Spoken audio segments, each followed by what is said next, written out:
இனிமேல் எல்லா வண்டிக்கும் மைலேஜ் கம்மியா தான் கிடைக்க போகுதா? E20 பாலிசிங்கிறது 20% எத்தனால பெட்ரோலோட மிக்ஸ் பண்றது. இதனால சுற்றுச்சூழலுக்கு நல்லது. அது மட்டும் இல்லாம இது மூலியமா கவர்மெண்ட்க்கு 1.36 ட்ரில்லியன் ருபீஸ் சேவ் ஆகுது. நல்லது தானே. அப்ப இந்த பாலிசியில என்ன பிரச்சனை?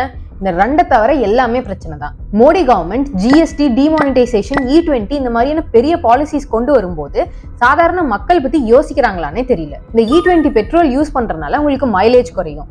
2023க்கு முன்னாடி வந்த மாடல்ஸ்ல முக்கியமா 2 வீலர்ஸ் இந்த E20 பெட்ரோலுக்கு காம்பேட்டபிளா இருக்காது. அதனால இந்த E20 பெட்ரோலுக்கு ஏத்த மாதிரி இந்த பார்ட்ஸை நீங்க மாத்தணும். அப்படியே மாத்தினாலும் ஃபியூச்சர்ல பிரச்சனை வராதுன்னு நம்மளால சொல்ல முடியாது. சரி, இந்த E20 பெட்ரோல்னால இவ்வளவு பிரச்சனை இருக்கே, இந்த பெட்ரோலோட விலையாவது குறைஞ்சிருக்கான்னு கேட்டா அதுவும் கிடையாது. இப்போதைக்கு இந்த எத்தனால கரும்புல இருந்து எடுக்கிறாங்க.